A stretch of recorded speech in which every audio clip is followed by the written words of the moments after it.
అందరికీ నమస్కారం. శ్రీ గురుభ్యో నమః.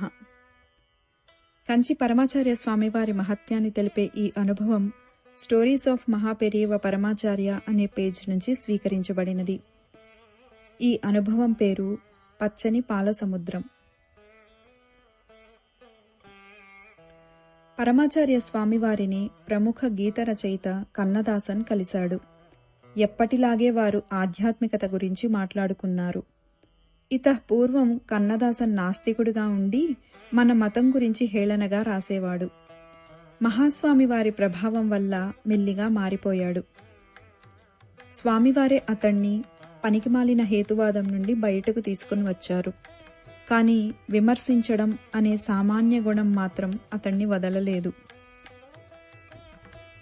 ఒకసారి అతను, పాలు తెల్లగా ఉంటాయి కదా, మరి పాలకడలి ఎందుకు మేఘవర్ణంగా చూపబడుతుంది?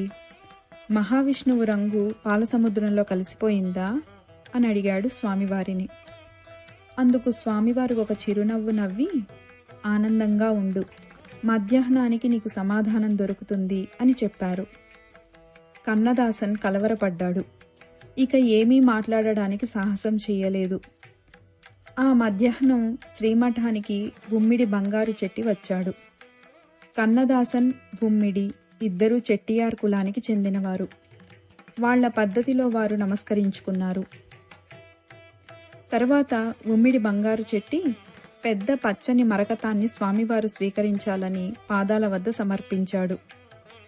మహాస్వామివారికి రత్నాలకు రాళ్లకు భేదం లేదు. వెంటనే స్వామివారు మఠం పరిచారికులను పిలిచి ఒక పాత్రలో పాలను తెమ్మని చెప్పారు. పాలు తెచ్చిన తరువాత ఆ మరకతాన్ని పాల పాత్రలో ఉంచమని ఉమ్మిడికి చెప్పారు.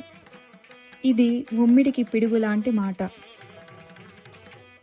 ఎందుకంటే సాధారణంగా మరకతాన్ని పరీక్షించడానికి ఇలా చేయడం తనకు వ్యాపారంలో అనుభవం. కంచి శ్రీచరణులు నా ఆలోచనల్ని, ఈ రత్నాన్ని శంకిస్తున్నారా అని అనుకొని మౌనంగా ఆ పని చేశాడు. వెంటనే ఆచార్యులు కన్నదాసన్ను పిలిచారు చూడమని.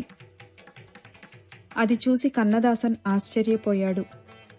పాలు మొత్తం లేత పచ్చరంగులోనికి మారిపోయి పాలలో మునిగిన మరకతం నుండి ఒక చిన్న కాంతి రేఖ కనపడుతోంది. కన్నదాసన్కు నోట మాట రావడం లేదు. ఇదెలా జరిగింది?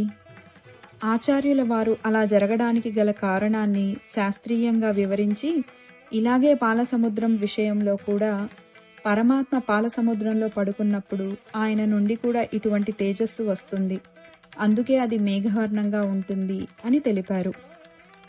వెంటనే కన్నదాసన్ కళ్ళు వర్షించగా అప్పటికప్పుడే తిరుప్పార్కడలిల్ పళ్ళికొండాయే శ్రీమన్నారాయణ అన్న అద్భుత గీతాన్ని వ్రాశారు. ఈ పాటను 1975లో వచ్చిన స్వామి అయ్యప్పన్ అన్న తమిళ సినిమాలో కెజె యేసుదాస్ గారు అద్భుతంగా పాడారు.